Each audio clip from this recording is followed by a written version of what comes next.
নমস্কাৰ, আজি সবিয়াহলৈ মই শান্তনু মহন্তই স্বাগতম জনাইছোঁ। বিটিচি নিৰ্বাচনৰ ফলাফল ওলাল, কিন্তু ক্লাইমেক্স এতিয়াও অব্যাহত আছে। বিটিচি কোনে দখল কৰিব, চৰকাৰ কোনে বনাব? এফালে যদি আমি চাওঁ যে বিজেপি আৰু UPPL একত্ৰিত হৈ চৰকাৰ গঠনত দাবী কৰিছে, মুখ্যমন্ত্ৰীগৰাকীক সাক্ষাৎ কৰিছে, তাৰ পাছত হিমন্ত বিশ্ব শৰ্মা, ৰঞ্জিত দাস, প্ৰমোদ বড়ো আৰু লগতে নৱশৰণীয়াৰ GSP অৰ্থাৎ গণ সুৰক্ষা পাৰ্টিৰ এগৰাকী প্ৰাৰ্থী আছিলে, বিজয়ী আছিল। সেই বিজয়ী প্ৰাৰ্থীগৰাকীক লৈ একত্ৰিতভাৱে GSP, BJP আৰু UPPL মিলি চৰকাৰ গঠনৰ দাবী কৰিছে। আনকি ৰাজ্যপাল ৰাজভৱনলৈকে গৈছিল, ৰাজ্যপালক সাক্ষাতৰ বাবে পত্ৰ প্ৰেৰণ কৰিছে, আনুষ্ঠানিকতা কিছু কাম কৰিছে। কিছু সময় পূৰ্বেই সেই কাম সম্পাদন হৈছে। তাৰ বিপৰীতে কিন্তু হাৰ মনা নাই এতিয়াও হাগ্ৰামা মহিলাৰীয়ে। 17খন আসন লাভ কৰিছে।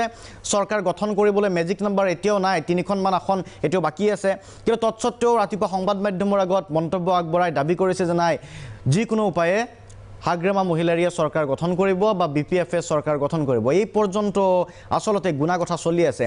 এই মেজিক নাম্বাৰ বা নম্বৰ সংগ্ৰহ কৰিবলৈ সক্ষম হ'ব নেকি হাগ্ৰামা মহিলাৰীয়ে? প্ৰশ্ন এইধৰণে উত্থাপিত হৈছে। চেষ্টা কিন্তু চলিছে, ফোন কৰি আছে, বাৰে বাৰে ফোনত যোগাযোগৰ চেষ্টা কৰিছে অন্য দলৰ UPPL, BJPৰ প্ৰাৰ্থীসকলৰ সৈতে, কিন্তু সক্ষম হোৱা নাই এই পৰ্যন্ত। সক্ষম নোহোৱাৰ কাৰণ হৈছে সেইসকল প্ৰাৰ্থী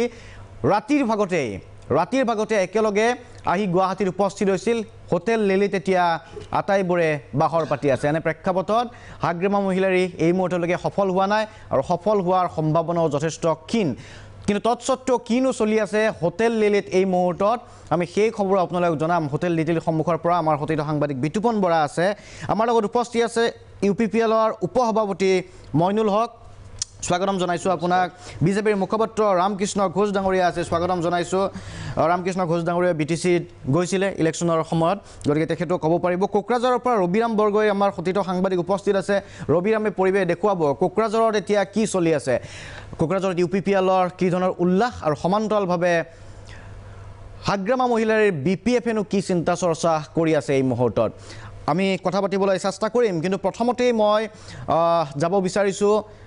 বিতুপন বৰাৰ ওচৰলৈকে। তাৰ পূৰ্বে বিতুপনৰ ওচৰলৈকে যোৱাৰ পূৰ্বে হাগ্ৰামা মহিলাৰীৰ এটা মন্তব্য আমি দেখুৱাই ল'ব বিচাৰিছোঁ। ৰাতিপুৱা কি কৈছিলে সংবাদ মাধ্যমত? এতিয়া আমি PPF দলৰ হৈ পেলাই BJPক আমি অনুৰোধ কৰিব বিচাৰিছোঁ,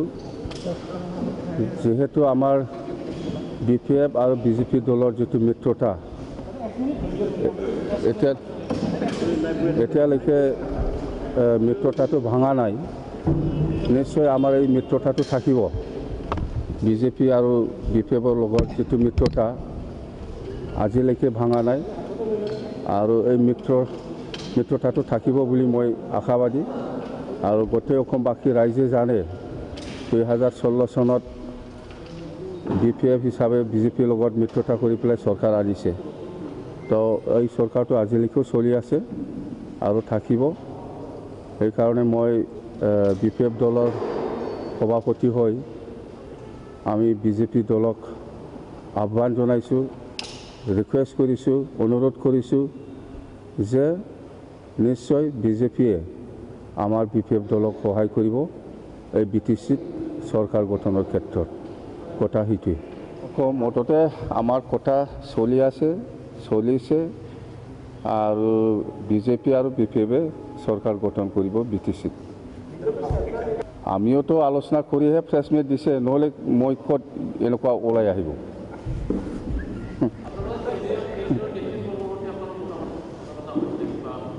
গভৰ্ণমেণ্ট চেণ্ট্ৰেলৰ নেতৃত্বৰ লগত এনেকুৱা মই কথা পতা নাই। BTCৰ কাৰণে ষ্টেটে যথেষ্ট। ৰাজনীতিত মই কৈ আছোঁ না, ৰাজনীতিত কোনো পাৰ্মানেণ্ট শত্ৰু নাথাকে, পাৰ্মানেণ্ট বন্ধু নাথাকে। কথা সেইটোৱে। শপত গ্ৰহণৰ কথাটো আমি আজি ঠিক কৰিম, অলপ সময় আছে এতিয়াও, আবেলিমানত ঠিক কৰিম ডেট ফিক্সটো দেই। গতিকে আজি দিনৰ ভাগলৈকে হাগ্ৰামা মহিলাৰী সাজু হৈ আছে শপত গ্ৰহণ কৰিবলৈ। BJPক অনুৰোধ জনাইছিল আৰু কৈছে যে মই কথা পাতিয়ে ওলাই আহিছোঁ, এনেই ওলাই অহা নাই সংবাদ মাধ্যমৰ সন্মুখত। গতিকে BJPক আহ্বান জনাইছিল, BJPক অনুৰোধো জনাইছিল, কিন্তু BJPয়ে মিত্ৰ হাগ্ৰামা মহিলাৰী বা BPFক একাষৰীয়া কৰি কিন্তু UPPLৰ সৈতে চৰকাৰ গঠন কৰিব বুলি ইতিমধ্যে ঘোষণা কৰিছে। তেনে প্ৰেক্ষাপটত এতিয়া কি উপায় আছে হাগ্ৰামা মহিলাৰীৰ ওচৰলৈকে? মই এবাৰ যাব বিচাৰিছোঁ এই মুহূৰ্তত বিতুপন বৰা লিলি হোটেলৰ সন্মুখত বিতুপন বৰা উপস্থিত আছে। বিতুপন, হোটেল লিলিত আচলতে কি চলিছে? খবৰ পোৱা মতে হাগ্ৰামা মহিলাৰ আপ্ৰাণ চেষ্টা চলাইছে, বিজেপিক আহ্বান জনাইছিল, কিন্তু সেই আহ্বান বিজেপিয়ে এই মুহূৰ্তলৈকে শুনা নাই আৰু নুশুনি ইতিমধ্যে ঘোষণা কৰিছে নৱশৰণীয়াৰ GSP লগতে UPPL আৰু বিজেপিয়ে চৰকাৰ গঠন কৰিব বুলি কৈছে। কিন্তু হোটেল লিলিত এই মুহূৰ্তত হোটেল লিলিত সেই প্ৰতিনিধিসকল GSPৰ প্ৰতিনিধি, বিজেপিৰ প্ৰতিনিধি, UPPLৰ প্ৰতিনিধিসকল আছে। কি কাৰণে আছে জানিব পৰা মতে হাগ্ৰামা মহিলাৰীয়ে যোগাযোগ কৰিবলৈ আপ্ৰাণ চেষ্টা চলাই আছে, কিন্তু এই মুহূৰ্তত নিজৰ পক্ষে লৈ যোৱাৰ বাবে। বিতুপন, হয় শান্তনু, চাওক মই প্ৰথমে এটা কথা উল্লেখ কৰিব বিচাৰিম। আমি সকলোৱে জানো যে হাবিত যেতিয়া বাঘে চিকাৰ কৰে, চিকাৰ কৰাৰ আগে আগে কিন্তু বাঘ নিশব্দ হৈ ৰয়। আৰু বৰ্তমান সময়ৰ আচলতে এখন চিনেমা সদৃশ এখন ছবি আমাৰ সন্মুখত দেখিবলৈ পোৱা গৈছে। যোৱাকালি যি ফলাফল, সেই ফলাফল ওলোৱাৰ পিছত UPPLৰ যি ফলাফল ওলোৱাৰ পিছত আজি পুৱাৰ ভাগত হাগ্ৰামা মহিলাৰীয়ে যিহেতু তেওঁ স্পষ্টভাৱে জনাইছিল সংবাদ মাধ্যমৰ আগত যে এইবাৰো যি BTCৰ চিফৰ যিখন গাড়ী, সেই গাড়ীখনত হাগ্ৰামা মহিলাৰীয়ে বহিব। কিন্তু তাতকৈ গুৰুত্বপূৰ্ণ কথা এইটোৱে, মোৰ পিছফালে যিখন হোটেল লিলি আছে, সেই লিলি হোটেলখনত কিন্তু UPPLে হওক, বিজেপিৰ জয়ী প্ৰাৰ্থীকেইগৰাকীয়ে হওক বা GSPৰ প্ৰাৰ্থীয়ে হওক, আটাইকেইগৰাকী প্ৰাৰ্থী কিন্তু বৰ্তমান সময়ত হোটেল লিলিত তেওঁলোকে বাহৰ পাতি আছে। আৰু খন্তেক সময়ৰ আগতে ডক্টৰ হিমন্ত বিশ্ব শৰ্মাৰ লগত এখন গুৰুত্বপূৰ্ণ বৈঠকত তেওঁলোক মিলিত হৈছিল আৰু মিলিত হোৱাৰ পিছতে ইয়াৰ পৰা পোনে পোনে যি জয়ী হোৱা প্ৰাৰ্থীকেইগৰাকী হিমন্ত বিশ্ব শৰ্মাৰ নেতৃত্বত তেওঁলোক উপস্থিত হৈছিলেগৈ ৰাজভৱনত। তাৰ গুৰুত্বপূৰ্ণ কথা মই আন এটা উল্লেখ কৰিব বিচাৰিম, ৰাজভৱনত কিন্তু বৰ্তমান সময়ত ৰাজ্যপাল নাই, ৰাজ্যপাল আছে বৰ্তমান সময়ত মাদ্ৰাজত। কিন্তু তাৰপিছতো ৰাজভৱনত তেওঁলোক উপস্থিত হৈ ৰাজ্যপালৰ যি আয়ুক্ত সচিব আছে, আয়ুক্ত সচিব তেওঁলোকে লগ কৰিছিল। তাৰ পৰা তেওঁলোকে পোনে পোনে ওলাই আহি পুনৰ তেওঁলোকে হোটেল লিলিত তেওঁলোকে উপস্থিত হৈছেহি। আৰু হোটেল লিলিত বৰ্তমানেও কিন্তু এখন ৰুদ্ধদ্বাৰ বৈঠক বৰ্তমান চলি আছে। আৰু কোনো এগৰাকী প্ৰতিনিধিক কিন্তু বৰ্তমান সময়ত হোটেল লিলিৰ পৰা ওলাব দিয়া হোৱা নাই। অৰ্থাৎ আমি এইটোৱে বুজিব লাগিব যে বৰ্তমান সময়তো যদি আমি চাবলৈ যাওঁ, BPF প্ৰধান হাগ্ৰামা মহিলাৰীয়ে অপ্ৰাণ চেষ্টা চলাই আছে নেকি, বা খেলখন আজি ৰাতিৰ ভিতৰতে কিনা বেচাৰ এখন খেল সন্মুখত আহিব পাৰে নেকি? কাৰণ আমি মণিপুৰৰ যিটো চিনেৰিঅ', সেই চিনেৰিঅ' যিহেতু আমি দেখিছিলোঁ যে কিনা বেচাৰ যদি খেল চলে, হাগ্ৰামাক অৰ্থাৎ BPFক লাগিব যিহেতু 3খন আসন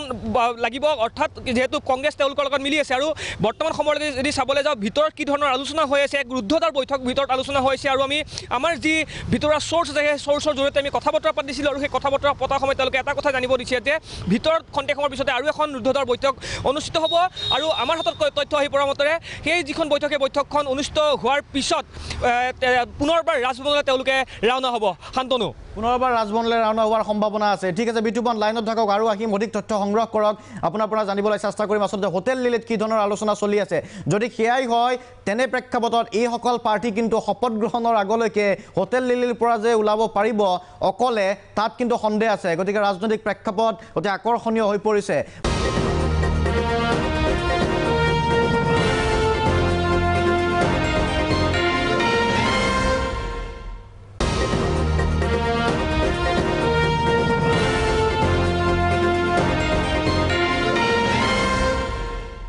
মই প্ৰথমতে উল্লেখ কৰিছোঁ যে নিৰ্বাচন সমাপ্ত হ'ল, ফলাফল ওলাল, কিন্তু ক্লাইমেক্সৰ অন্ত পৰা নাই। UPPLৰ উপসভাপতি মই মইনুল হক ডাঙৰীয়া আপোনাৰ ওচৰলৈকে আহিব বিচাৰিছোঁ।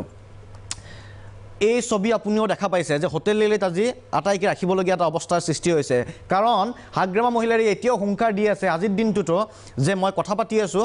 আৰু চৰকাৰ আমিয়ে গঠন কৰিম। কি ক'ব? তেখেতৰ এইটো অভ্যাস হৈ গৈছে, বাহুবল, টকাৰ বল আৰু মানে অসাংবিধানিক কিছুমান কাৰ্যকলাপ তেখেতে কৰি আহিছে বিগত 17 বছৰে। গতিকে এইবাৰ আমি UPPLৰ নেতৃত্বসকলে যি মানে ভাবিছিলোঁ, বিশেষকৈ প্ৰমোদ বড়োৰ নেতৃত্বত আমি যিটো সমবিকাশ, সম অধিকাৰ, সমমৰ্যাদাৰ যিটো শ্লোগানেৰে আমি নিৰ্বাচনী প্ৰচাৰ কৰিছোঁ, তাতে আমি যথেষ্ট ৰাইজৰ সঁহাৰি পাইছোঁ। এতিয়া প্ৰতিদ্বন্দ্বীয়েতো হাৰা জিকা থাকে, সেইটো বেলেগ কথা। তথাপিতো আমি তাততো আমি যিমানবোৰ ছিট পাই আমি পাব লাগিছিল, যিমানবোৰ নাপালেও যিমানবোৰ পাইছোঁ, আমি বিজেপিৰ লগত আমাৰ এতিয়া মিত্ৰতা ইতিমধ্যে আলোচনা হৈ গ'ল, এক প্ৰকাৰৰ ফাইনেলে হৈ গ'ল। আমাৰ অসমৰ মাননীয় মুখ্যমন্ত্ৰী ডাঙৰীয়াই ইতিমধ্যে ডিক্লেৰেশ্যন দি দিছে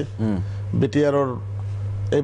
এইবাৰৰ BTRৰ চিফ আমাৰ প্ৰমোদ বড়ো ডাঙৰীয়া হ'ব বুলি। গতিকে ইয়াত কোনো সন্দেহ নাই, তেখেতে যিমানেই চেষ্টা নকৰক কিয় মই ভাবোঁ তাৰমানে কেন্দ্ৰীয় চৰকাৰ বিজেপি হৈ আছে, বিজেপিৰ হাততে আছে, আৰু ষ্টেটো আমাৰ বিজেপি। গতিকে কেন্দ্ৰীয় আৰু বিজেপিয়ে অকল ৰাইজ নহয়, কেন্দ্ৰীয় আৰু ষ্টেটৰ ৰাজ্য চৰকাৰৰ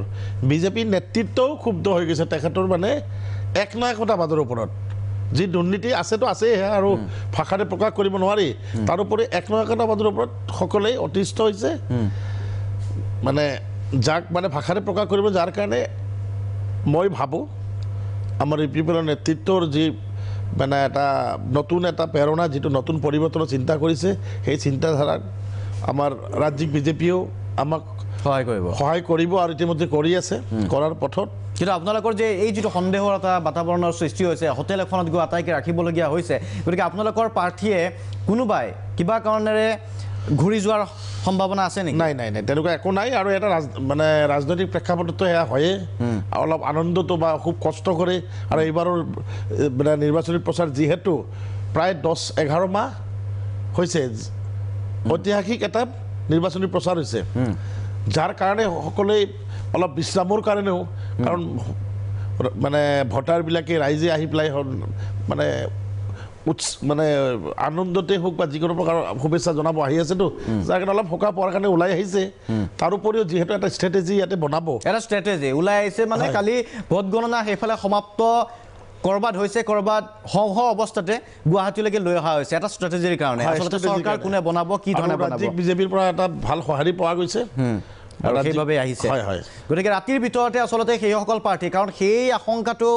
হয়তো বিজেপিৰো আছিল, হয়তো হিমন্ত বিশ্ব শৰ্মা, ৰঞ্জিত দাসৰো আছিলে, কাৰণ 17খন আসন লাভ কৰিবলৈ সক্ষম হৈছে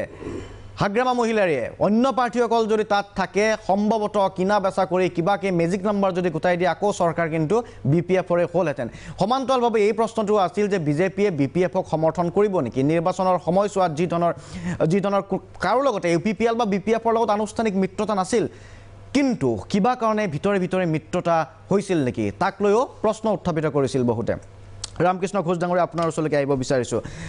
আপুনিও BTC নিৰ্বাচনত গৈছিলে, আপুনি পৰ্যবেক্ষণ কৰিছে, তেনে প্ৰেক্ষাপটত বিভিন্ন কথা বতৰাবোৰ আছে নিৰ্বাচনক লৈ, কিন্তু যিটো শংকা কৰিছে যে হাগ্ৰামা মহিলাৰীৰ নেতৃত্বতেই পুনৰ চৰকাৰ হ'ব পাৰে, আজি বিজেপিৰ সেইসকল প্ৰতিনিধিও যি বিজয় সাব্যস্ত কৰি আহিছে, তেওঁলোকো ইয়াতে হোটেল লিলিত আছে, প্ৰয়োজনটো কিয় আহি পৰিছে? চাওক, আজি ৰাতিপুৱা আপোনালোকে দেখিছে হাগ্ৰামা মহিলাৰীয়ে মানে বিজেপিক ৰিকুৱেষ্ট কৰিছে, বিজেপিৰ পৰা আশীৰ্বাদ বিচাৰিছে, বিজেপিৰ পৰা সহায় বিচাৰিছে। তো মই তেখেতকে ৰিকুৱেষ্ট কৰিব খোজোঁ আৰু তেখেতকে মই ক'ব খোজোঁ যে এই যে নিৰ্বাচনটো গণতান্ত্ৰিক প্ৰক্ৰিয়াত ইমান ধুনীয়াকৈ হৈ গ'ল, তাক ৰেচপেক্ট কৰি শ্ৰদ্ধা জানাই তেখেতে ৰাস্তাটো এৰি দিব লাগে। তেখেতে কিয় এক্সপেক্ট কৰিছে? আজি তাৰ ৰাইজে কৈছে যে পৰিৱৰ্তনটো লাগিবই, আৰু পৰিৱৰ্তনটো হৈছে বিজেপিৰ আৰু UPPLৰ মাধ্যমে এটা পৰিৱৰ্তন আহিছে, সেইটো তেখেতে চাব লাগে। তেখেতে দীৰ্ঘ বছৰটো এডমিনিষ্ট্ৰেশ্যনটো চলাইছিলে, তাত মই নিজে আছিলোঁ, তাত গৈ মই নিজে দেখিছোঁ ডেভেলপমেণ্টৰ বুলি কোনো বস্তুৱেই নাই তাতে। তেখেতে কি কৰিছিলে মই নাজানো। আজি তাৰ পৰাতো এটা শিক্ষা এটা লৈছে, আজি তাৰ যি এডমিনিষ্ট্ৰেশ্যনৰ লগত, তাৰ চৰকাৰৰ লগত আমাৰ বিভিন্ন দল সংগঠনৰ দূৰৰ পৰাও দেখিছে বা ওচৰৰ পৰাও দেখিছে। আজি তেখেতসকলে নিৰ্বাচিত হৈ আহিছে, আৰু তেখেতে সকলে সেই তাৰ পৰা শিক্ষা এটা লৈ আজি তাৰ জনগণৰ উন্নয়নৰ কাৰণে কিবা এটা কৰিব, আমাৰ ধাৰণা, আৰু বিজেপিটো কৰিব। আজি হাগ্ৰামা মহিলাৰীক মই এটা কথা ক'ব খোজোঁ যে তেখেতে এইবিলাক চেষ্টা কৰি লাভ নাই, সেইকাৰণে লাভ নাই। আজি আমাৰ কেন্দ্ৰতো এটা শক্তিশালী চৰকাৰ আছে, অসমতো এটা শক্তিশালী চৰকাৰ আছে। এই চৰকাৰৰ থাকোঁতে তেখেতে যিমানেই যি কৰক একো কৰিব নোৱাৰে। যদি কৰি আছে, আপোনাৰ কথাটো যদি সঁচা হয়, মই তেখেতক ৰিকুৱেষ্ট কৰিম যে আপুনি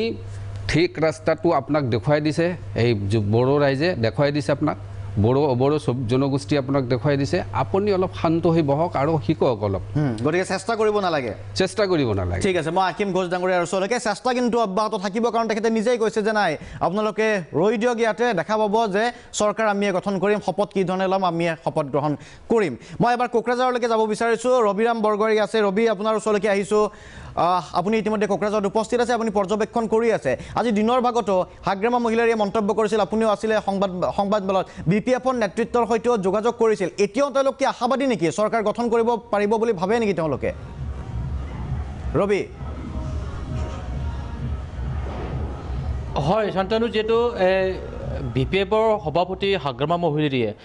পুৱাৰ ভাগত যিটো সংবাদমেল আয়োজন কৰি তেওঁ মন্তব্য প্ৰকাশ কৰিছে যে বিজেপিৰ সৈতে BPFৰ মৃত্যুজোঁট পূৰ্বতো আছিলে বৰ্তমানো আছে আৰু ভৱিষ্যতো থাকিব বুলি কৈছে আৰু এই যিটো BTCৰ ফলাফলৰ ঘোষণা কৰাৰ পিছতে তেওঁ মৃত্যুজোঁট মানে BTCত মৃত্যুজোঁট চৰকাৰ গঠন কৰাৰ বাবে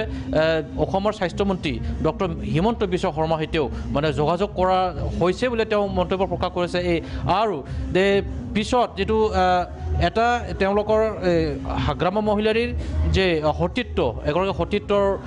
যিটো বিজয়ী প্ৰাৰ্থীৰ বাসগৃহত তেওঁলোকে মিটিঙত বহি আলোচনাত বহি তেওঁৰ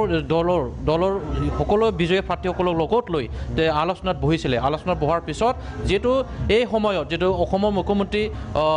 সৰ্বানন্দ সোণোৱালে মানে ঘোষণা কৰিছিলে যে UPPL আৰু GSP আৰু BJPৰ যিটো মৃত্যুজোঁট চৰকাৰ চূড়ান্ত হৈ গৈছে বুলি তৎসত্ত্বেও তেওঁ যিটো BPFৰ সভাপতি হাগ্ৰামা মহিলাৰীয়ে কৈছে যে BTCত যিটো BPF আৰু BJPৰ মৃত্যুজোঁট চৰকাৰ হ'বই বুলি তেওঁ দাবী কৰিছে এই মতত হয় আচলতে সেইটোৱে কথা সেইটোৱে ডাঙৰ কথা যি সময়ত ঘোষণা কৰিছে মুখ্যমন্ত্ৰী সৰ্বানন্দ সোণোৱালৰ সৈতে মিটিঙৰ অন্তত বৈঠকৰ অন্তত যি সময়ত ঘোষণা কৰিছে তাৰ পাছতো সমান্তৰালভাৱে কোকৰাঝাৰত কিন্তু হাগ্ৰামা মহিলাৰীয়ে কৈ আছে যে নাই BTCত BPFৰ চৰকাৰ হ'ব সেইটোৱে আচৰিত হ'বলগীয়া কথা যে কি ধৰণে বা কি অংকত আচলতে এই কথাটো ক'বলৈ বাধ্য হৈছে বা কৈ থকাৰ সাহস কৰিছে হাগ্ৰামা মহিলাৰীয়ে কিবা কথা নিশ্চয় থাকিব অন্যথা হয়তো যদি দেখা পাইছে স্পষ্টকৈ দেখা পাইছে সংবাদ মাধ্যমত ওলাইছে তেখেতো অৱগত ভালদৰে আৰু তেখেতে কথা পাতি আছিল বুলি কৈছে তাৰপিছতো কি অংক কৰিব পাৰে সেয়াহে ৰহস্যজনক বিষয় আপোনাৰ সৈতে প্ৰতিনিধি কোনো দলৰ প্ৰতিনিধি যদি উপস্থিত আছে আপুনি মতামত ল'ব পাৰে হয় আপোনাৰ পৰা এইটোৱে মানে প্ৰতিক্ৰিয়া মই জানিবলৈ যত্ন কৰিম যিটো UPPL আৰু BJP যিটো চূড়ান্ত হৈ গৈছে যে চৰকাৰ গঠন কৰাৰ কথা কিন্তু তৎসত্ত্বেও যিটো BPFৰ সভাপতি হাগ্ৰামা মহিলাৰীয়ে BJPৰ সৈতে মৃত্যুজোঁটত আছে আৰু BTCত পুনৰ BJP আৰু BPFৰ মৃত্যুজোঁট চৰকাৰ গঠন কৰিব বুলি তেওঁ দাবী কৰি আছে এই মতে আপুনি কেনেধৰণৰ প্ৰতিক্ৰিয়া ব্যক্ত কৰিব এইটো এটা জেনেৰেল কমন চেন্স থাকিব লাগে যে য'ত আমাৰ ভাৰত চৰকাৰ মানে কি আছিল হোম মিনিষ্টাৰ আমাৰ হোম মিনিষ্টাৰে য'ত কৈ দিছে টুইট কৰি জনাই দিছে যে UPPLৰ লগত BJPৰ জোট বন্ধন কৰি চৰকাৰ গঠন কৰিব তাৰপিছতো যদি BPFৰ প্ৰধান হাগ্ৰামা মহিলাৰীয়ে কয় বোলে BJPৰ লগত গোট বন্ধন কৰি তেখেতে চৰকাৰ কৰিব তো এইখিনি মানে সাধাৰণ জ্ঞান এটা থাকিব লাগে যে অসমৰ প্ৰধানমন্ত্ৰী মুখ্যমন্ত্ৰী আৰু স্বাস্থ্যমন্ত্ৰী হিমন্ত বিশ্ব শৰ্মা সৰ্বানন্দ সোণোৱাল ছাৰে সকলোৱে এইটো মত প্ৰকাশ কৰি দিছে যে আমি UPPLৰ লগত গোট বন্ধন কৰি চৰকাৰ বনাবৰ কাৰণে UPPLকে মানে দায়িত্ব অৰ্পণ কৰিম বুলি য'ত অলৰেডি ডিক্লেয়াৰ কৰি দিছে যে প্ৰমোদ বড়োকে এই কাউন্সিলৰ হেড বনাব বুলি তাতো আৰু ক'বলগীয়া একো নাথাকে এইটো সাধাৰণ মানুহেও গম পায় যে চৰকাৰে য'ত পৰা মানে অলৰেডি ডিক্লেয়াৰ কৰি দিছে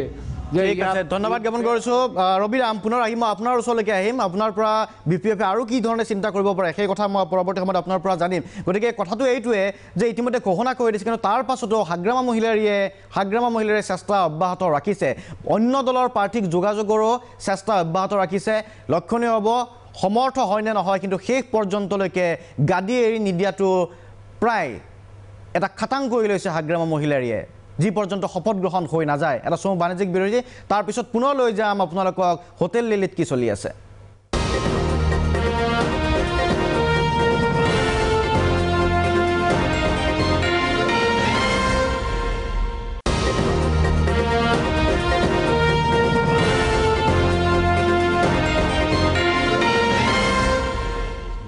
উভতি আছোঁ অনুষ্ঠানৰ পৰৱৰ্তী অংশলৈ আমি কথা পাতি আছোঁ যে BTC নিৰ্বাচনৰ ফলাফল ওলাইছে ক্লাইমেক্স এতিয়াও চলি আছে হোটেল লিলিলৈকে যাব বিচাৰিছোঁ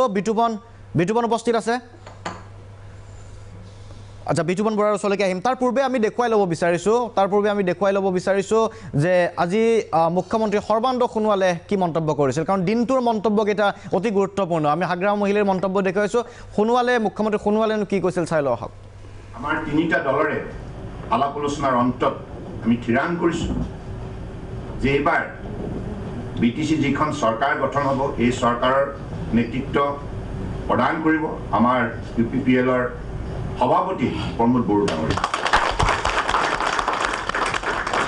আৰু এই সন্দৰ্ভত যিখিনি আনুষ্ঠানিক আমাৰ কৰণীয় আছে মাননীয় ৰাজ্যপাল ডাঙৰীয়াৰ ওচৰত আমাৰ বিতং প্ৰতিবেদন দাখিল কৰা নিৰ্বাচিত প্ৰতিনিধিসকলৰ নামেৰে সেই সকলোবিলাক আমাৰ তৰফৰ পৰা অতি শীঘ্ৰে পদক্ষেপ লোৱা হ'ব গতিকে মুখ্যমন্ত্ৰী সৰ্বানন্দ সোণোৱালৰ পোনপটীয়া ঘোষণা আছিল যে BTR গঠন কৰা হ'ব BJP GSP আৰু UPPLৰ মাজত আৰু লগতে প্ৰমোদ বড়ো পৰৱৰ্তী BTR মুখ্য কাৰ্যবাহী হিচাপে আচলতে নিৰ্বাচন কৰা হ'ব কিন্তু তাৰ পাছতো হাগ্ৰামা মহিলাৰীয়ে চেষ্টা অব্যাহত ৰাখিছে কি কৰিব বিচাৰিছে সংযোগ স্থাপন হৈছিল যদি বিতুপনৰ ওচৰলৈকে যাব বিচাৰিছোঁ হোটেল লিলিত বিতুপন উপস্থিত আছে বিতুপন যি ধৰণৰ এতিয়া চৰ্চা চলি আছে এই কথাটো মুখ্যমন্ত্ৰী সৰ্বানন্দ সোণোৱালে যিটো ঘোষণা কৰিছিল যি সময়ত সেই ঘোষণাৰ কিছু সময় পাছতে BPFৰ হাগ্ৰামা মহিলাৰীৰ লগতে যিসকল প্ৰাৰ্থী বিজয়ী হৈছিল তেওঁলোকৰ বৈঠক অনুষ্ঠিত হৈছিল তাৰ পাছত ওলাই আহিও কৈছিল যে নাই চৰকাৰ আমিয়ে গঠন কৰিম আপোনালোকে অপেক্ষা কৰক তেনে প্ৰেক্ষাপটত আপুনি এতিয়া হোটেল লিলিত উপস্থিত আছিল হোটেল লিলিৰ পৰিৱেশটো কি তেওঁলোকক কেতিয়ালৈকে ৰখা হ'ব কাৰণ শপত গ্ৰহণলৈকে নিশ্চয়কৈ ৰখাৰ এটা ব্যৱস্থা কৰা হ'ব যদি সেই হাগ্ৰামা মহিলাৰীয়ে এই হুংকাৰ দি থাকে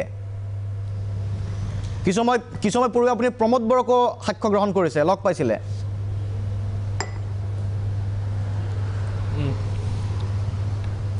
হয় শান্তনু চাওক আপুনি অতি গুৰুত্বপূৰ্ণ এটা কথা উল্লেখ কৰিছে আৰু আমি যদি চাবলৈ যাওঁ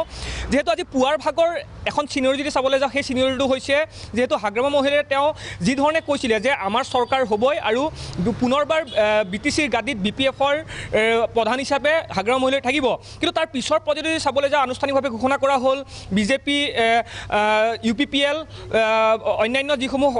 লগ হৈ যিহেতু যিখন চৰকাৰ গঠন কৰাৰ কথা ইতিমধ্যে আনুষ্ঠানিকভাৱে ঘোষণা কৰা হ'ল কিন্তু তাতকৈও যদি গুৰুত্বপূৰ্ণ কথা এই মুহূৰ্তত আমি কেইটামান চিনিয়ৰৰ কথা মোক আপোনাক ক'বলৈ বিচাৰিম সেই চিনিয়ৰকেইটা হৈছে প্ৰথম চিনিয়ৰ হৈছে ডক্টৰ হিমন্ত বিশ্ব শৰ্মা কিন্তু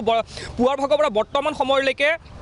যিকেইগৰাকী জয়ী প্ৰাৰ্থী যিকেইগৰাকী প্ৰতিনিধি UPPL হওক BJP হওক GSP হওক সেই গোটেইকেইগৰাকী প্ৰতিনিধিৰ লগত তেওঁ বৰ্তমান সময়লৈকে তেওঁ যিহেতু লগতে আছে আৰু এখনৰ পিছত ইখন গুৰুত্বপূৰ্ণ বৈঠকত তেওঁ মিলিত হৈছে আৰু লগতে আন এটা আমি কথা চাব লাগিব ৰাজ্যপাল যিহেতু তেওঁ বৰ্তমান সময়ত তেওঁ ৰাজভৱনত নাই ৰাজ্যপাল মাদ্ৰাজত আছে তাৰ পিছতো কিন্তু ৰাজ্যপালৰ আয়ুক্ত সচিবক সাক্ষাৎ কৰিবৰ বাবে গোটেইকেইগৰাকী ইয়াৰ প্ৰতিনিধিক লৈ তেওঁ বিশ্বজিৎ দৈমৰীয়াই হওক বা প্ৰমোদ বড়োৱে হওক বা হিমন্ত বিশ্ব শৰ্মাই হওক তেওঁলোক উপস্থিত হৈছিলেগৈ ৰাজভৱনত আৰু তাৰ পৰা পোনে আহি পুনৰবাৰ ইয়াত এখন বৈঠকত মিলিত হৈছে অৰ্থাৎ আমি এইটো চাব পাৰোঁ নেকি বা আমি এইটো বুজিব পাৰোঁ নেকি যে যিহেতু বৰ্তমান সময়লৈকে হাগ্ৰামা মহিলাৰ পুৱাৰ ভাগত যিটো তেওঁ ডাঠি কৈছিলে সেই যিটো মন্তব্য ডাঠি কৰাৰ পিছত কিন্তু বৰ্তমান সময়লৈকে তেওঁ মৌন অৱস্থাত আছে অৰ্থাৎ কিনা বেচাৰ এখন খেল হ'ব পাৰে নেকি এটা ডাঙৰ প্ৰশ্নবোধক আৰু দ্বিতীয় কথাটো হৈছে হোটেল লিলিত বৰ্তমান সময়তো কিন্তু এখন ৰুদ্ধতাৰ বৈঠক অনুষ্ঠিত হৈ আছে আৰু খন্তেক সময়ৰ আগতে ডক্টৰ হিমন্ত বিশ্ব শৰ্মা ইয়াৰ পৰা তেওঁ ওলাই গৈছে কিন্তু তেওঁ ওলাই গৈছে যদি ক'লৈ গৈছে বৰ্তমান সময়লৈকে আমাৰ হাতত সেই তথ্য আহি পৰা নাই কিন্তু হোটেল লিলিত উপস্থিত আছে মন্ত্ৰী পীযুষ জৈকীয়া উপস্থিত আছে যেহেতু পল্লৱ লোচন দাস উপস্থিত আছে আৰু ভিতৰত আৰু এখন বৈঠক অনুষ্ঠিত হৈছে য'ত উপস্থিত আছে UPPLৰ আটাইকেইগৰাকী প্ৰতিনিধি তাত উপস্থিত আছে GSPৰ প্ৰতিনিধি তাত উপস্থিত আছে BJPৰ পৰা জয়ী হোৱা প্ৰতিনিধি কেইগৰাকী উপস্থিত আছে আৰু কোনো এগৰাকী প্ৰতিনিধি কিন্তু তাৰ পৰা ওলাব দিয়া হোৱা নাই আৰু প্ৰত্যেকগৰাকী প্ৰতিনিধিক যি ধৰণৰ তেওঁলোকক খোৱা খাদ্য লাগে যি ধৰণৰ তেওঁলোকক কাপোৰ কানি লাগে যি ধৰণৰ তেওঁলোকক সা সামগ্ৰী লাগে সকলো যোগান ধৰা হৈছে তেওঁলোকৰ কোঠালি যোগান ধৰা হৈছে সকলো যোগান ধৰা হৈছে হোটেল লিলিৰ ভিতৰ চৰাত যোগান ধৰা হৈছে আৰু প্ৰতিনিধি কেইগৰাকীৰ লগত মাত্ৰ এজনকৈহে ব্যক্তি ভিতৰলৈ যাবলৈ অনুমতি প্ৰদান কৰা হৈছে তাৰ বাহিৰে কিন্তু কোনো এগৰাকী লোকক ভিতৰলৈ যাবৰ বাবে অনুমতি প্ৰদান কৰা হোৱা নাই এয়া হৈছে ব্যক্তিগত খণ্ডৰ আমি হোটেল লিলিৰ আমি দৃশ্য দেখুৱাইছোঁ আৰু বাহিৰৰ ভাগৰ আমি দৃশ্য দেখুৱাইছোঁ দেখিবলৈ পাইছে আমি পোনপটীয়া সম্প্ৰচাৰ যোগে দেখুৱাইছোঁ বৰ্তমান সময়তো কিন্তু বাহিৰৰ ভাগত দেখিবলৈ পাইছে BTCৰ কেইবাগৰাকীও ইয়াত যিহেতু লোক উপস্থিত আছে আৰু এই কেইগৰাকী লোকৰ মাজত সক্ৰিয়ভাৱে ৰাজনীতিৰ হৈ যোৱা যিখন নিৰ্বাচন সেই নিৰ্বাচনত সক্ৰিয়ভাৱে তেওঁলোকে কাৰ্যকৰ্তা হৈছে এইসকল কিন্তু তেওঁলোককো ভিতৰলৈ প্ৰৱেশ কৰিবলৈ অনুমতি প্ৰদান কৰা হোৱা নাই কিন্তু ভিতৰ চৰাত আমি এই মুহূৰ্তত যি তথ্য আমাৰ হাতত আহি পৰিছে সেই তথ্য অনুসৰি এখন ৰুদ্ধতাৰ বৈঠক অনুষ্ঠিত হৈছে আৰু কি ধৰণৰ তাত তেওঁলোকৰ আলোচনা হৈছে বা কিনা বেচাৰ যিখন খেল সেই খেলখনক লৈ ইয়াত ইম'চনেলি এটা ছাবজেক্টটো কিন্তু ক্ৰিয়েট হ'ব নেকি তেনেধৰণৰ কিন্তু আচলতে প্ৰশ্ন ইয়াত এতিয়া বিশেষ চৰ্চিত হিচাপে পৰিগণিত হৈছে ইম'চনেলি যিখন পিকচাৰ সেই পিকচাৰখন হৈছে বড়ো আৰু অবড়োৰ মাজত ইম'চনেলি এখন পিকচাৰ ইয়াত ক্ৰিয়েট হ'ব পাৰে টকা পইচাৰ ইয়াত কিনা বেচাৰ এখন খেল ইয়াত হ'ব পাৰে ইয়াত নুই কৰিব নোৱাৰি কিয়নো বৰ্তমান সময়লৈকে কিন্তু মেজিক নাম্বাৰ হৈছেগৈ মাত্ৰ BPFৰ কাৰণে 3 অৰ্থাৎ কংগ্ৰেছ আৰু BPF মিলাই যদি 18খন হয় তেন্তে মেজিক নাম্বাৰ হৈছে 3 অৰ্থাৎ 21খন হ'লে খেলখন পুনৰ আৰু উলটি যোৱাৰ কিবা চান্স আছে নেকি সেইটো বৰ্তমান আমি নুই কৰিব নোৱাৰোঁ কিন্তু এনেধৰণৰ ঘটনা পূৰ্বতো সেয়া লগা হ'লে কেৰালাতে হওক পূৰ্বতো তেনেকুৱা হৈ আছে আৰু সেইবাবে সেই আশংকা ব্যক্ত কৰা হৈছে হোটেল লিলিত আছে বিতুপন এটা খবৰ মই আৰু এটা খবৰ পাইছিলোঁ যে বহু প্ৰাৰ্থীৰ মোবাইলৰ ছুইচ অফ হৈ আছে মোবাইল অন কৰিব দিয়া হোৱা নাই কথাটো কিমান দূৰ সত্য খবৰ এটা আহিছিল যে বহু প্ৰাৰ্থী যি হোটেল লিলিত আছে মোবাইল ফোনতো যোগাযোগ কৰিব পৰা হোৱা নাই হয় আপুনি ঠিক কথা এটা উল্লেখ কৰিছে এই মুহূৰ্তত আপোনাৰ সেই প্ৰশ্নটোৰ উত্তৰ যদি মই দিবলৈ যাওঁ প্ৰাৰ্থীকেইগৰাকীৰ মোবাইল ছুইচ অফ কৰা হোৱা নাই কিন্তু যিখন বৈঠকত তেওঁ মিলিত হৈছে সেই মিলিত হোৱা বৈঠকত কিন্তু মোবাইল তেওঁলোকৰ অনুমতি মোবাইল নিয়াৰ কোনো ধৰণৰ অনুমতি নাই বুলি আমাৰ হাতত তথ্য আহি পৰিছে আৰু আমাৰ ভিতৰত যিহেতু আমাৰ চ'ৰ্চ আছে আমাৰ চ'ৰ্চে জানিব দিয়া অনুসৰি যিকেইগৰাকী জয়ী হোৱা প্ৰাৰ্থী আছে তেওঁলোকক যি ধৰণৰ সা সামগ্ৰী লাগে সকলো সা সামগ্ৰী কিন্তু হোটেলৰ ভিতৰত তেওঁলোকক যোগান ধৰা হৈছে যি ধৰণৰ তেওঁলোকক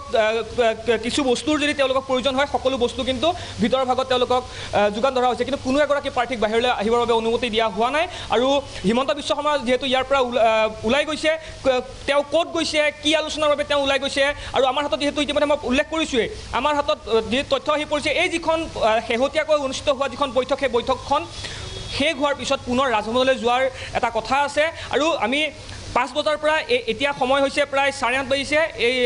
3.5 ঘণ্টা যদি আমি ব্যৱধান চাবলৈ যাওঁ এই 3.5 ঘণ্টাত কিন্তু দুখনকৈ ৰুদ্ধদ্বাৰ বৈঠক অনুষ্ঠিত হৈছে আৰু এই 3.5 ঘণ্টাৰ মাজতে এখন বৈঠক অনুষ্ঠিত হোৱাৰ পিছত ৰাজভৱনলৈ গ'ল তাৰ পৰা তেওঁলোক পুনৰ পৰা ইয়াত আহি উপস্থিত হৈছে আৰু ইয়াত এখন ৰুদ্ধদ্বাৰ বৈঠক অনুষ্ঠিত হৈ আছে আৰু এইখন বৈঠক অনুষ্ঠিত হোৱাৰ পিছতো তেওঁলোক ৰাজভৱনলৈ যোৱাৰ এটা যি তথ্য সেই তথ্য আমাৰ হাতত আহি পৰিছে শান্তনু ঠিক আছে বিতুপন ধন্যবাদ জ্ঞাপন কৰিছোঁ আহিম পুনৰ আপোনাৰ ওচৰলৈকে আৰু এইখন দেখে গুৰুত্বপূৰ্ণ প্ৰসংগ হোটেল লিলিত কি চলে মন্ত্ৰী হিমন্ত বিশ্ব শৰ্মা হোটেল লিলিত নাই কিন্তু মন্ত্ৰী পীযুষ হাজৰিকা হোটেল লিলিত আছে পল্লৱ লোচন দাস সাংসদ পল্লৱ লোচন দাস হোটেল লিলিত আছে বিগত সময়ছোৱাত যদি আমি চাওঁ উত্তৰ পূৰ্বাঞ্চলৰ ৰাজ্যসমূহৰ ক্ষেত্ৰতো যেতিয়া এই ধৰণৰ পৰিৱেশৰ সৃষ্টি হয় বহু বিধায়ক আহি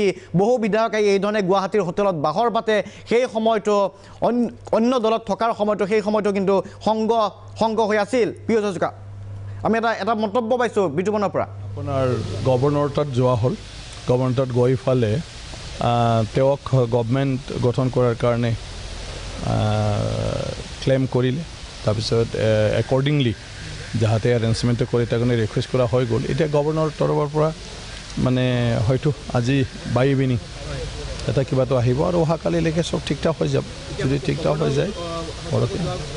নাই যাব নালাগে তেওঁলোকে মেছেজ পঠাব চব ঠিক ঠাক হোৱাৰ পিছত এজ পাৰ প্ৰচিডিউৰটোৱে এইটো কোনটো নাই তেনেকুৱা কোনো নাই ইমান ধুনীয়াকৈ তিনিটা মানে পাৰ্টিটোৱে আমাৰ কি কয় এই এলায়েন্সটো যিটো BTC গভৰ্ণমেণ্ট এতিয়া চলাই লৈ যাবৰ কাৰণে যিটো কথা পাতিছে তাত তেনেকুৱা ধৰণৰ কোনো কণ্ডিশ্যনেই নাই ধুনীয়াকৈ এতিয়া আপোনাৰ গণ সুৰক্ষা পাৰ্টি তেওঁলোকে তাত বাৰ্ড পাব হ'ব অলৰেডি আপোনাৰ UPPLটো CM হ'লে গতিকে বাকী EMখিনি এজ পাৰ মানে প্ৰপৰ্চন চব হৈ যাব গতিকে তাত এতিয়া এটা কথা মানে এতিয়া ওলাই আহিছে যে কিনা বেচা এতিয়া হ'ব পাৰে নেকি কিনা বেচাৰটো কোনো কথা নাই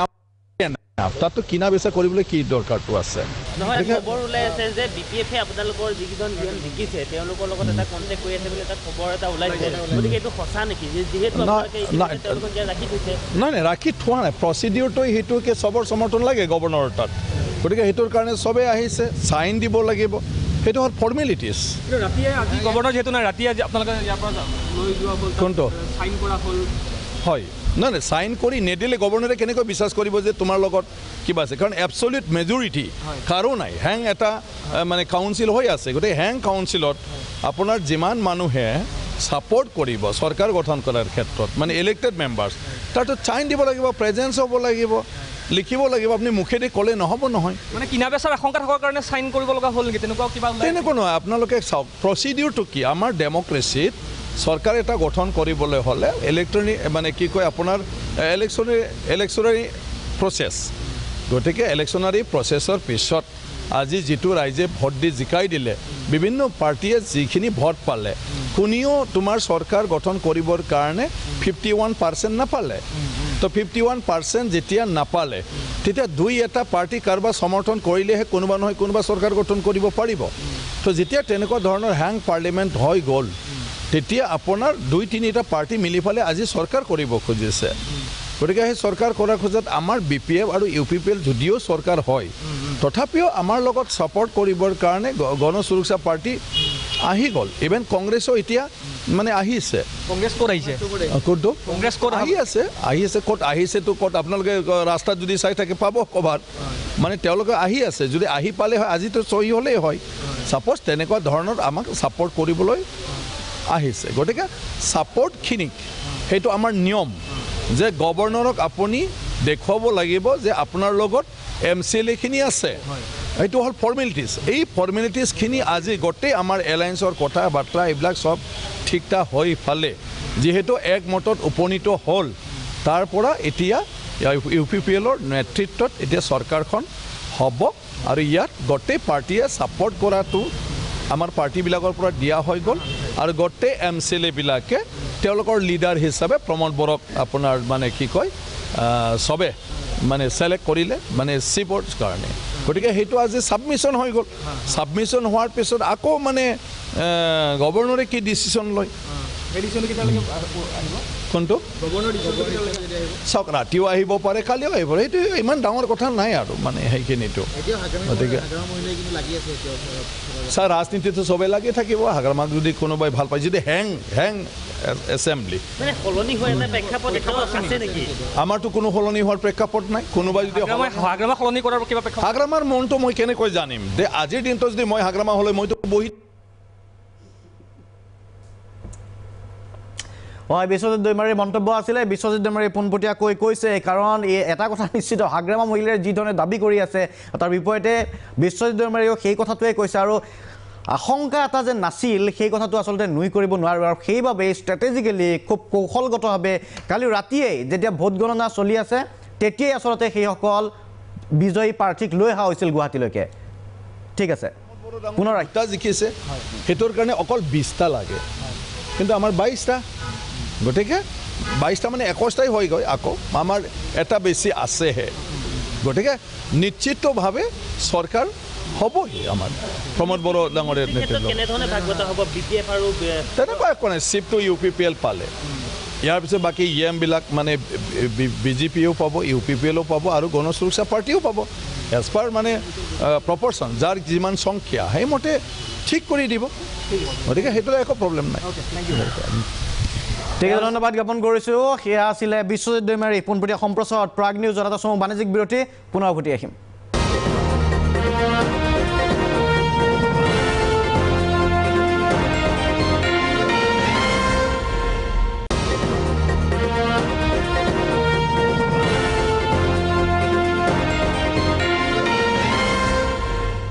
উভতি আহিছোঁ অনুষ্ঠানৰ পৰৱৰ্তী অংশত আমি কথা পাতি আছিলোঁ শেহতীয়া ৰাজনীতি সম্পৰ্কে ক্লাইমেক্স আঁতৰা নাই ৰামকৃষ্ণ ঘোষ ডাঙৰীয়া আপোনাৰ ওচৰলৈকে আহিব বিচাৰিছোঁ কিছু সময় পূৰ্বে আমি হোটেল লিলিৰ পৰিৱেশ দেখা পালোঁ তাত বিশ্বজিৎ দৈমাৰী খুব কম সময়ৰ ভিতৰত আপোনালোকৰ বিজেপিত চামিল হৈছে BPF-ৰ এগৰাকী অন্যতম নেতা আছিল সেই সময়ত বিশ্বজিৎ দৈমাৰী এটা কথা কৈছে সকলোবোৰ ঠিকেই আছে সকলো চব ঠিক আছে এতিয়া কংগ্ৰেছো আহি আছে কংগ্ৰেছৰ সৈতে মিত্ৰতা বিজেপিৰ এইটো কি ধৰণৰ মিত্ৰতা হ'ব তেখেতৰ স্লিপ অফ টাং হ'ব পাৰে কংগ্ৰেছৰ লগত মিত্ৰতাটো আমাৰ কেতিয়াও এগৰাকী প্ৰাৰ্থী আছে কংগ্ৰেছৰ তাত সেই কংগ্ৰেছৰ প্ৰাৰ্থীগৰাকী কংগ্ৰেছ একেলগে মিত্ৰতা হ'ব শ্ৰীৰামপুৰৰ পৰা যিজন জিকিছে তেখেতে হয়তো আহিব খুজিছে কাৰণ অকলে থাকি তাত কি কৰিব তেনেকুৱা কিবা এটা হ'ব পাৰে সেই বুলি কংগ্ৰেছে আহিছে কংগ্ৰেছে আহিব খুজিলেতো কংগ্ৰেছ খতমেই হৈ গ'ল অসমৰ পৰা তো সেইটো এটা মেছেজ গৈছেও এতিয়া কংগ্ৰেছৰ অস্তিত্ব নাই অসমত UDF-ৰো নাই কংগ্ৰেছৰো নাই সেইটো খতম হৈছে এইটো বুজিও পাইছে চবে এতিয়া তেখেতসকলৰ পৰা আহিব বিচাৰিব সেইটোতো ইমান ডাঙৰ কথা নহয় তো কথাটো হ'ল সেইটো কংগ্ৰেছ হিচাপে নহয় ব্যক্তিগতভাৱে আহিব থাকি কি হ'ব কংগ্ৰেছৰ শেষ হৈ গ'ল আৰু মেছেজে দি দিলে BTF ইলেকশ্যনত মেছেজে পাই গ'ল এতিয়া আৰু অংক কৰি লাভ নাই কংগ্ৰেছে যে বিভিন্ন ধৰণৰ অংক কৰি আছিলে আপুনি চাব বদৰুদ্দিন আজমলৰ লগত ৰিপুণ বৰাই ঘূৰি আছিলে হেলিকপ্টাৰত আৰু তেখেতসকলে ডিক্লেয়াৰ কৰিছিলে এইটো ছেমি ফাইনেল বুলি কৈছিলে আৰু দেখাই দিওঁ কিবা কিবি কৈ আছিলে তেখেতসকলে কংগ্ৰেছে 13খন দিছিলে আৰু UDF ভোট কৰোঁ 7টা দিছিলে মানে টোটেল 20টা 6টা দিছিলে UDF-এ 6টা দিছিলে তো কি হ'ল আজি না UDF এটা জিকিব পাৰিলে সিফালে শ্ৰীৰামপুৰৰ কংগ্ৰেছে এখনে জিকিলে কংগ্ৰেছে জিকিছে এটা শেষ হৈ গ'ল তেখেতসকলে কি মেছেজ দিব আজি ৰাতিপুৱা আপোনাৰ এই হেৰি মৰিয়ানীৰ MLA কি নাম আছে ৰূপজ্যোতি কৰ্মী কি স্বীকাৰে কৰিছে যে কংগ্ৰেছ শেষ হৈ গ'ল কংগ্ৰেছ বৰবাদ হৈ গ'ল তেখেতে চিঞৰি মোটামুটি কান্দি আছিলে হাহাকাৰ আৰম্ভ হৈছে কংগ্ৰেছৰ ভিতৰত কংগ্ৰেছৰ অস্তিত্ব মোটামুটি শেষ হৈছে এই ইলেকশ্যনৰ পিছত আৰু তেখেতসকলে যিটো মহাজোঁটৰ সপোন দেখিছিলে যে মহাজোঁট হ'ব এতিয়া কাক লৈ কৰিব এটা BTAD এৰিয়াত আপোনাৰ বদৰুদ্দিন আজমল যে গৈছিলে তাত যে মুছলমান সমাজ যিটো মুছলিম পলিটিক্স তেখেতে কৰে সেই মুছলমান সমাজে কাক ভোট দিলে কাক দিলে BPF-ক দিছে তো তেখেতসকলক দিয়া নাই ইহঁতৰ জোট বন্ধনটো মুছলমান সমাজেও ৰিজেক্ট কৰিছে কিছু অংকক পাইছে কিন্তু এটা মেজৰ এটা ভোট কিন্তু BPF-ৰ ওচৰত গৈছে সব কমিউনিটিৰ পৰাই হয় এতিয়া আমিও যে তেনেকুৱা কথা নহয় সেইটো হয় কিন্তু সেই বুলি একদম নিশ্চয় কৰি দিব সিহঁতক খতম কৰি দিব সিহঁতক মানে আৰু ভোটেই নিদিব এইটো এটা মেছেজ তাত গৈছে তেতিয়া কি বুলি এতিয়া কংগ্ৰেছ আৰু BPF মানে আগবাঢ়িব তো ইহঁতে আপোনালোকে চাব কংগ্ৰেছৰ ইতিহাস যদি আপোনালোকে চাই 2010-ত কেইটা চিট দিছিলে কেইটা পালে 2015-ত কেইটা চিট দিছিলে কেইটা পালে UDF তো 15-ৰ পৰা আৰম্ভ কৰিলে তেতিয়া ইহঁতে কেইটামান দিছিলে 4খন জিকিলে 6টা দিছিলে 6টা না 7টা 4খন জিকিলে এতিয়া এই বছৰ তেখেতসকলে খতম হৈ গ'ল অৰ্থাৎ UDF-এ যিটো মেছেজ দিব খুজিছিলে কা আন্দোলনৰ ধৰি সেই মেছেজৰ জৰিয়তে অসমৰ ৰাইজে গম পালে যে এইবিলাক সব ভুৱা ইহঁতে বিজনেছমেন বিজনেছ কৰিব খোজে পলিটিক্সটো লৈ সিহঁতক বিদায় দিব লাগে আৰু সেইটো BTAD-ৰ পৰা আৰম্ভ হৈ তাত কেইবাটাও ইছ্যু আছিলে বাৰু মই মইনুল হক ডাঙৰীয়া আপোনাৰ ওচৰলৈ আহিব বিচাৰিছোঁ যিহেতু কিছু সংখ্যালঘু ভোটৰ কথা ওলাইছে BJP-য়ে যি সময়ত আগ্ৰাসীৰ ওপৰত BTAD-ত প্ৰৱেশ কৰিলে তাৰ পাছতে বিভিন্ন দলৰ পৰা কংগ্ৰেছ হওক AIDF হওক বা UPPL-ৰ লগতো মাইনৰিটি ভোট বা যদি আমি মুছলিম ভোট বুলি কওঁ আছিলে কিছু তাৰ পৰাও BPF-ৰ ফালে গুচি যোৱা পৰিলক্ষিত হৈছিল তাৰ মূলত BTR চুক্তিৰ বিৰোধিতাটো আছিল নেকি হাগ্ৰামা মহিলাৰ এফালে BJP-ৰ আগ্ৰাসী ৰূপ আৰু তাৰ বিপৰীতে BTR চাওক মানে এইবাৰৰ নিৰ্বাচন অলপ মানে প্ৰথমে কৈছিলোঁ ঐতিহাসিক হৈ গৈছে তাৰ উপৰি এইবাৰ এনেকুৱা এটা আউল লাগি গ'ল নিৰ্বাচনৰ সময়ত 10-11 মাহে মানে নিৰ্বাচনী প্ৰচাৰ হৈছে ৰাইজে সিদ্ধান্ত আজি লৈছে যদি কোনোবা সমৰ্থন কৰিব পৰহি আকৌ কোনোবাক চিন্তা কৰে তাৰ পিছদিনা আকৌ বেলেগক চিন্তা কৰি আছে তেনেকুৱা হৈছে BJP-ও মুছলিম ভোট পাইছে মুছলিম ভোট কিছু সংখ্যক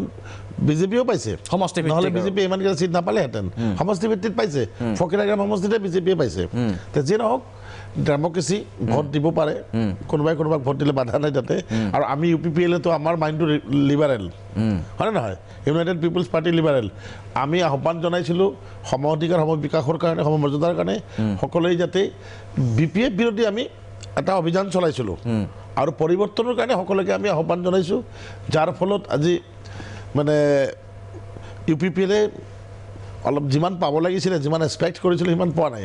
কম পাইছে কিন্তু ভোটখিনি ভাগ হৈ গ'ল তাৰোপৰি তেওঁলোকে এই এটা আক্ৰমণ কৰিলে আমাৰ সভাপতিক বা বিভিন্ন ঠাইত কিছুমান মানে প্ৰপগণ্ডা কৰা আৰম্ভ কৰিলে কিছুমান দুৰ্ঘটনা আৰম্ভ কৰিলে ক'ৰবাত গাড়ী ভাঙিলে ক'ৰবাত কিবা কৰিলে সাংবাদিকক আক্ৰমণ কৰিলে দিল্লীৰ পৰা অহা তেনেকুৱা কাণ্ডত অলপ মানে ৰাইজ অলপ আতংকিত হৈ গ'ল আৰু বিশেষকৈ ভিতৰুৱা অঞ্চলবিলাকত অলপ প্ৰাক্তন BLT বুলি ক'লে হাগ্ৰামা বুলি ক'লে BLT সেই স্বভাৱটো এতিয়াও আছে 17 বছৰ পাৰ হৈ গ'ল তেওঁলোকৰ BLT চৰিত্ৰ এতিয়াও যোৱা নাই ডেমক্ৰেচিত যে এইটো নচলে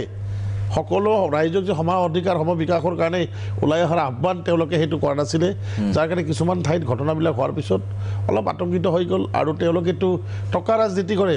ক'ৰবাত ঠাইত ধমকি ৰাজনীতি দাদাগিৰি ৰাজনীতি ক'ৰবাত আকৌ টকা ৰাজনীতি একোটা প্ৰাইমাৰী তেওঁলোকে 50 লাখ পৰ্যন্ত টকা খৰচ কৰিছে কিছুমান ঠাইত য'ত তেওঁলোকৰ মানে জনমত কম আছিলে আৰু বলপূৰ্বক তাতে পইচা দিয়াৰ পিছত পইচা কিন্তু লিচা দেই পিছত কিন্তু চাব জিজিকিলে কথা বেয়া আছে এই ধৰণৰ ধমকিও দিছে যাৰ কাৰণে কেইটামান চিট পাইছে আৰু বহু সমষ্টিত আচলতে ধনবল চলিছে বিটিএ এটা পৰিষদৰ নিৰ্বাচন সাধাৰণতে গণতন্ত্ৰৰ বাবে এটা শুভ লক্ষণ পৰিষদীয় নিৰ্বাচন এটা তাত যি ধৰণে হেলিকপ্টাৰ চলিছে প্ৰতিটো ৰাজনৈতিক দলে কোনোবাই কম বেছি পৰিমাণে টকা খৰচ কৰিছে কিন্তু তাক লৈ আচলতে এই গণতন্ত্ৰৰ ক্ষেত্ৰত যথেষ্ট প্ৰশ্ন চিহ্ন আহে এটা সময় বাণিজ্যিক বিৰতি তাৰ পাছত পুনৰ উভতি আহিম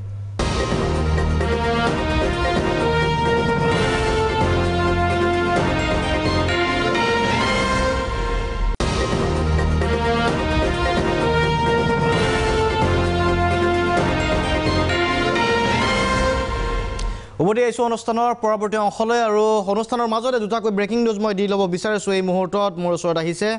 আৰু আমাৰ এই অনুষ্ঠানৰ লগত জড়িত বিষয় বিপিএফৰ 2 মন্ত্ৰী প্ৰমিলাৰাণী ব্ৰহ্ম আৰু ৰিহন দৈমাৰীক সাক্ষাৎ কৰিছে ৰিহন দৈমাৰী আৰু প্ৰমিলাৰাণী ব্ৰহ্মই মুখ্যমন্ত্ৰীক বিপিএফত 3 মন্ত্ৰীক আমন্ত্ৰণ কৰা বুলি জানিব পৰা গৈছিল মুখ্যমন্ত্ৰীগৰাকী আমন্ত্ৰণ কৰিছিলে বিপিএফত 3 গৰাকী কি মন্ত্ৰী আছে আপোনালোকে জানে চন্দন ব্ৰহ্ম ৰিহন দৈমাৰী প্ৰমিলাৰাণী ব্ৰহ্ম আৰু জনামতে সম্পৰ্ক অটুট ৰাখিবলৈ 3 মন্ত্ৰীক আহ্বান জনাইছে মুখ্যমন্ত্ৰীয়ে গতিকে ইয়াৰ ইংগিত কি পোৱা গৈছে 21 লৈকে মিত্ৰতা ভংগ নকৰে বিজেপিয়ে বিপিএফৰ লগত ইউপিপিএলৰ সৈতে চৰকাৰ বিটিচিত গঠন কৰিব জিএছপি